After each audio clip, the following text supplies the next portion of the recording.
Hey, what's up, everybody? Gonna do a tribute reaction today, man. Just heard of the sad passing of Bette Davis. Man, Bette Davis, the queen of the funky jam. She was one of the great influencers of the funky groove in the 70s, man. And she was definitely a force all onto herself. Very unique personality in all of music, man. First off, before I continue, I just want to give a shout out and a thanks to Amy Brooks. Amy, thanks for bringing it to my attention, man. I woke up this morning and it's the first thing that I saw. So I'm a little out of it. It's like 4:30 in the morning right now. But yeah, man, let's get this tribute out before I have to go to work. So, Bette Davis. I have actually done a Bette Davis, I believe it was a quad, just under a year ago. So I will link that in the description so you can kind of get a little bit more of a formative idea of what she was about, because I do a little bit more of an artist profile format where I'm reading a lot of her bio. I'm not going to read a tremendous amount of her bio here. So what Amy has sent me is a couple of things. The Wikipedia, I'll read a little bit of that, and also a couple of small pieces of features, tales from the tour bus, and as well a couple of songs. And what I'll do is I'll try a couple of the songs, and I might clip out a few that might not make it onto YouTube. So that's the thing. So hopefully at least one of the songs will make it onto YouTube. Failing that, I might have to clip them out as I go. But I'm determined to get this reaction up onto YouTube. So if you see a couple of skips, that means I'm clipping out the songs because it's not working. So anyway, what I'll do is I'll feature the Tales from the Tour Bus 1, 2, and 3, and then we'll try it with the song Steppin' High. Okay, so let's do this, man. Take a look at the incredible artist known as Bette Davis.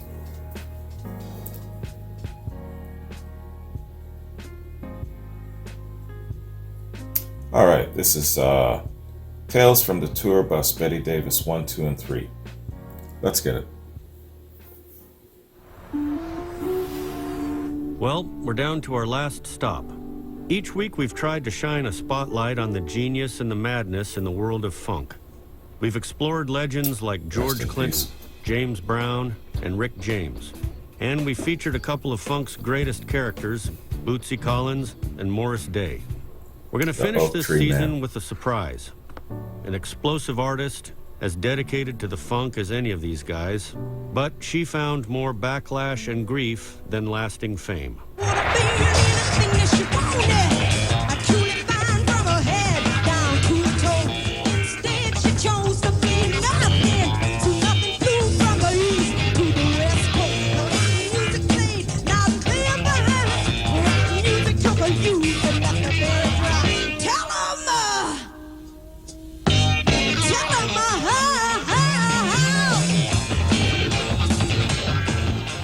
She's got a famous name and an unforgettable presence, but everyone just wanted to take her picture or talk about her ex-husband. Bette Davis only wanted people to listen to her music and hear what she had to say. Our final tale, funk's greatest secret and most painful truth.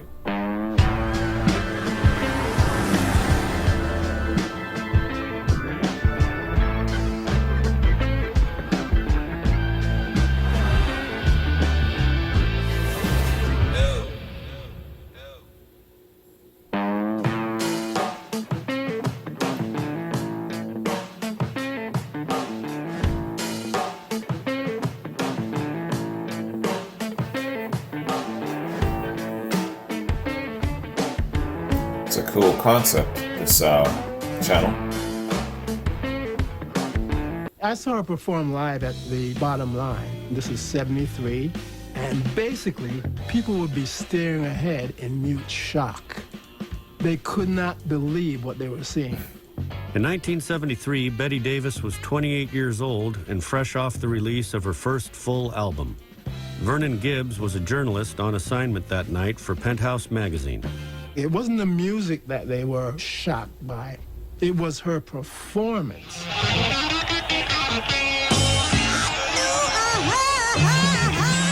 It was the sexuality of her performance, the raw lyrics, and her vocal approach. She came to the jungle from Milwaukee, stepping high and I She had kind of a screeching, metallic voice. The music critics who were there could not deal with it. She came to the jungle from Milwaukee, stepping low and I'm I mean, how dare sexuality somebody in in the face. 1973 get up on a stage and not sing like Aretha, right? But forget about the music. It was the short shorts, the thigh-high boots, the luscious lips, the big afro, and then you're gonna spread your legs, you're gonna use the mic like a penis. It was shock and awe. That's the only way to describe it. I remember one man was so transfixed that he basically fell over during the performance and smashed the whole table full of glasses and went all over the place. Bette was too much for that guy. Her performance, it was so far ahead of its time that it was, to a lot of people, unacceptable. She was just a few years too early.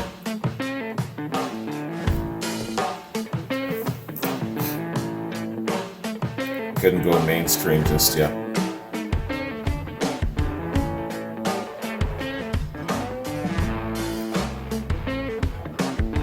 At the time, Bette was probably It was best known okay for for her the last guys to do name, that, which she kept but for the not the stage ladies, I with the guess. blessing of her ex-husband, jazz legend Miles Davis. They were married in 1968 and divorced a year later. Miles always liked those women who had that dancer thing, that kind of, that you can't put your finger on, you know? She was that kind of person. Quincy Troupe was a working poet in the 1970s who became California's first poet laureate. He knew Miles Davis from his time on the Upper West Side of Manhattan and eventually wrote his biography. I would see him around the city. I mean, he was going to the gym all the time, and he was swimming. He stopped getting high. He stopped snorting coke. He didn't drink anymore. I'm talking about Miles Davis. I think she was the one that changed the way he was in a lot of ways, you know? When I met him, for real, I remember one of my friends took me by his house. He was sitting in a white terracloth robe, I'll never forget it. In front of this table, he had a big pile of cocaine in front of him, like that. And he had a gun right over here. So my friend's like, come on, Miles, what's going on here, man? Miles said, yeah, well, man, I'm sorry.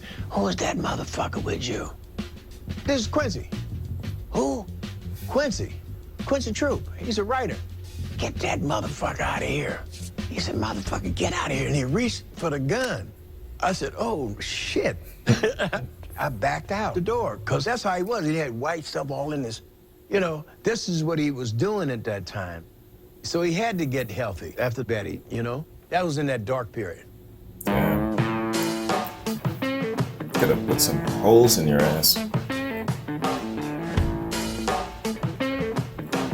That dude was crazy.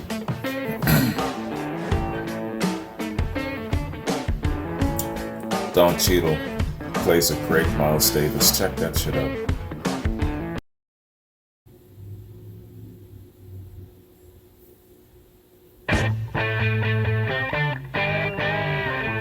stepping high in a I-Miller shoe.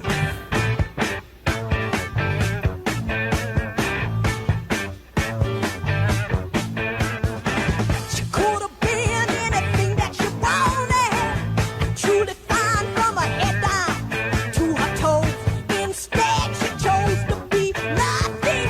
So nothing flew from the east to the west coast. Became a thief. She was a dancer.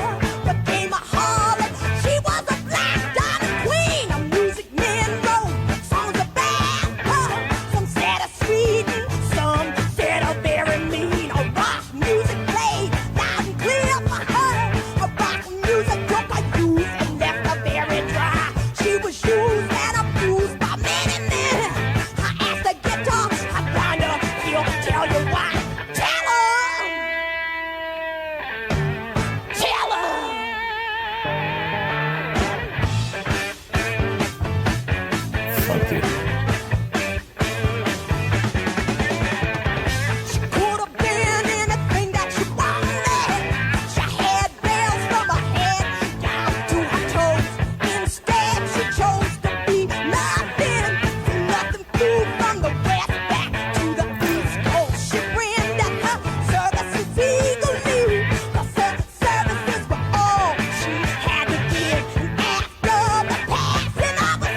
My mom tried very hard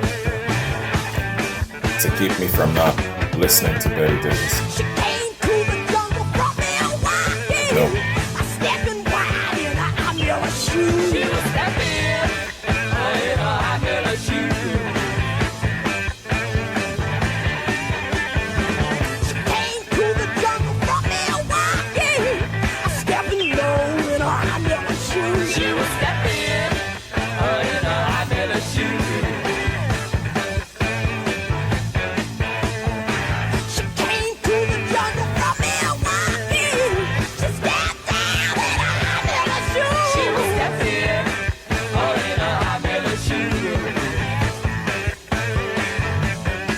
She was stepping in a high mirror shoe. Stepping. She was stepping in a high mirror shoe.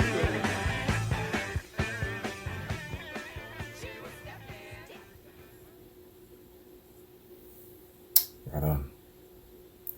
So, y'all, that is just a little snippet, a look at the great Betty Davis. Way, way before her time. She hit the scene just a couple of years too early,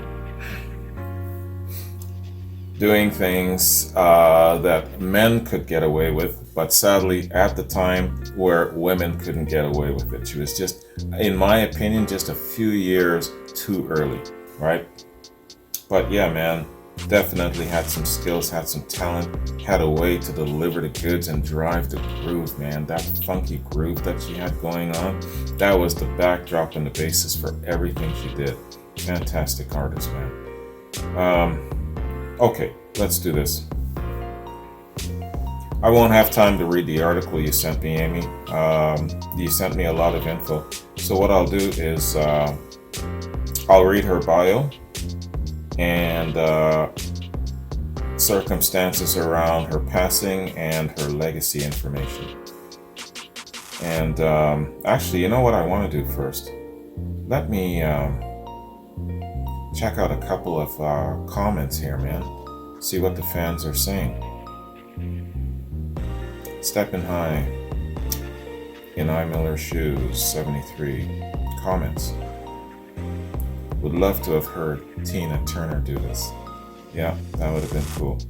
What a powerhouse. I wish I could have gotten a chance to see her live. Wow, wow, and wow. This is pure women's freedom and steroids. Yeah, and like I said, she was just a couple of years too early. Pics with Hendrix, that's Devon Wilson, not Betty Davis. Okay, I didn't look closely enough. This is a fat man, all right. Thank you for this. I've been searching everywhere. Okay, so yeah, only 7 comments under this one. And holy cow, 80 comments under Betty Davis Tour Bus #1. That woman should have been an absolute superstar.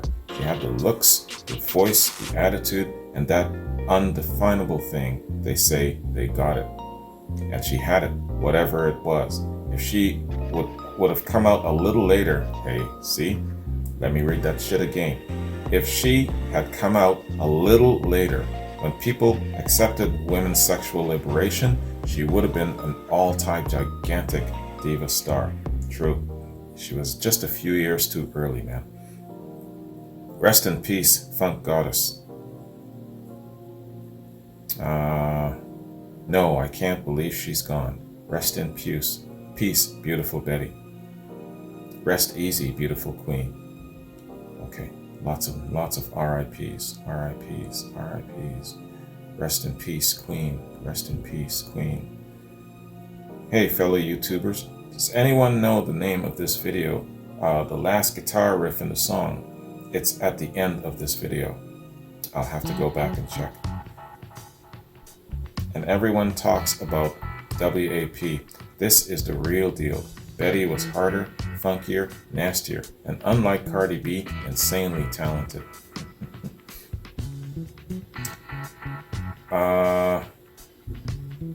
Yeah, R.I.P., R.I.P. Yeah, so everybody is basically showing their respects. And Betty Davis, tour bus number 2. Excuse me. Rest in peace, rest in peace. Madonna did the same thing with less talent, and they called her innovator. She was pure fire, rock empress Betty. Rest in peace, rock goddess. Wow, killer band and killer singer. Wasn't Jagger sexually provocative on stage at that time?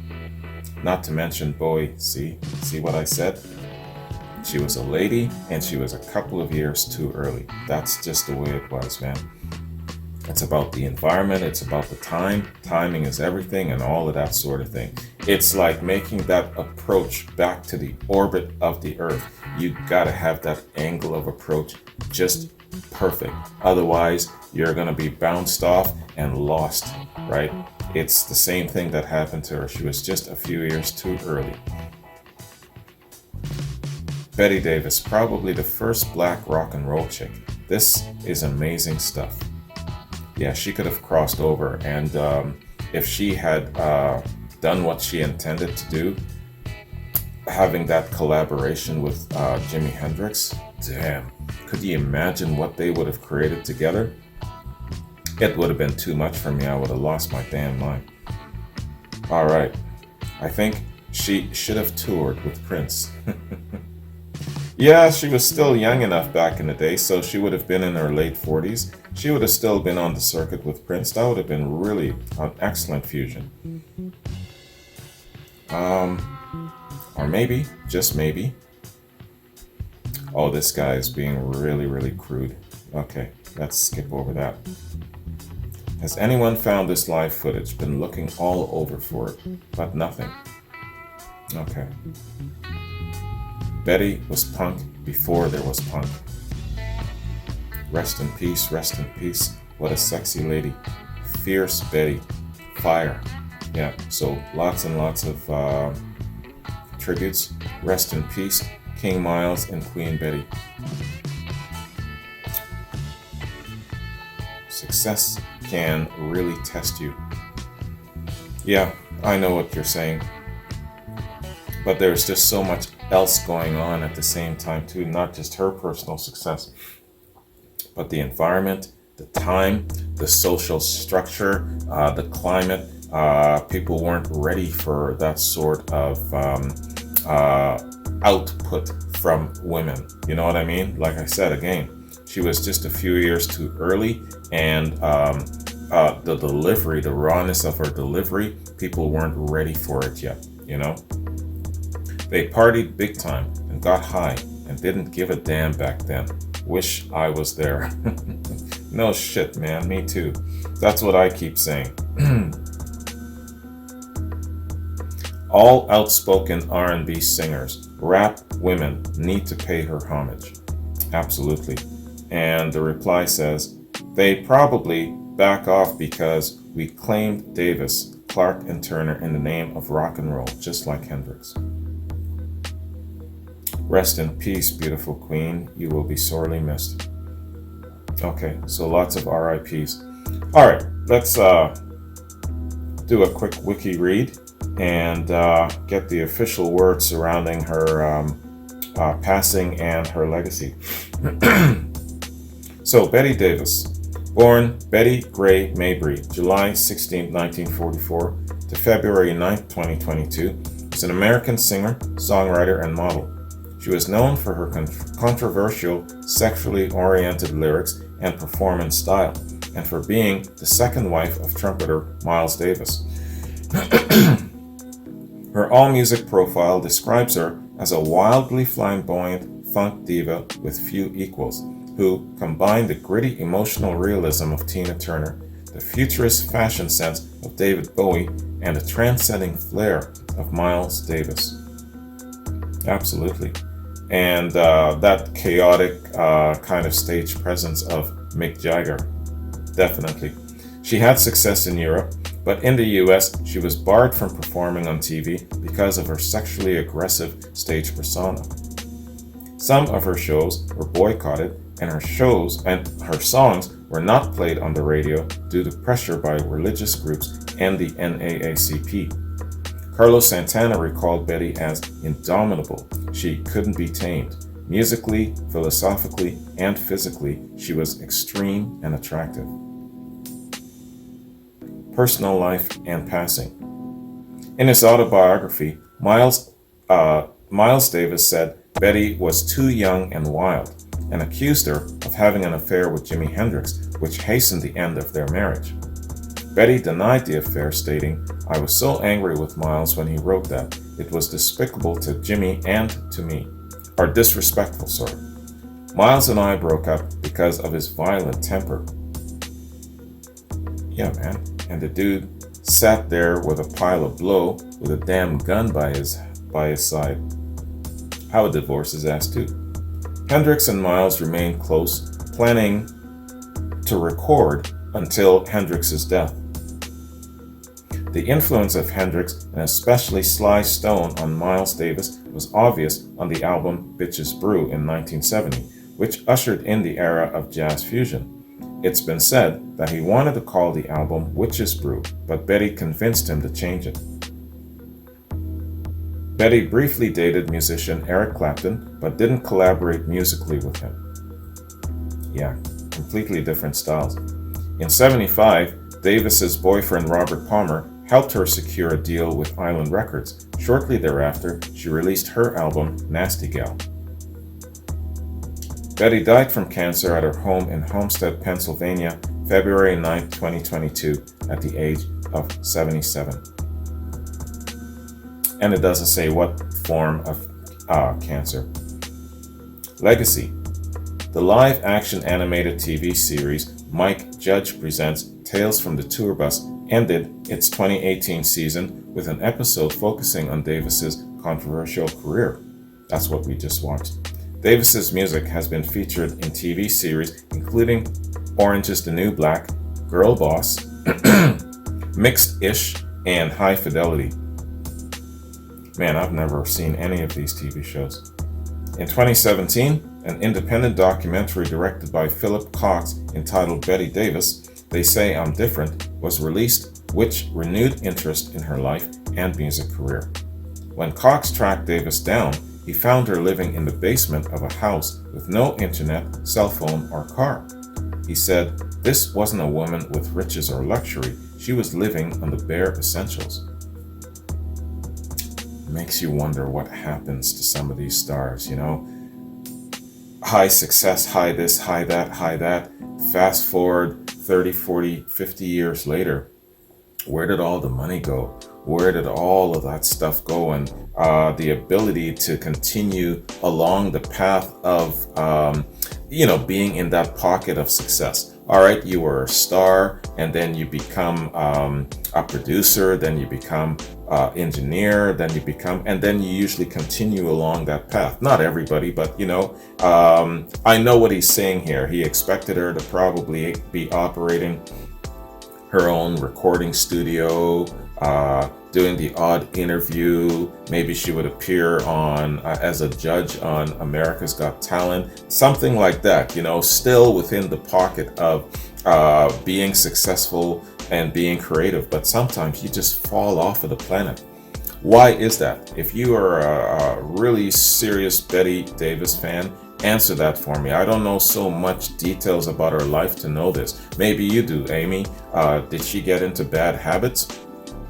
Did she have substance abuse issues that railroaded and sidetracked? Did she turn into her punk-ass husband and become, abusive to relationships and strange and socially awkward, where people kind of decided to kind of stay away from her? What happened? What was the elements that created that downward momentum, right? Let me know that.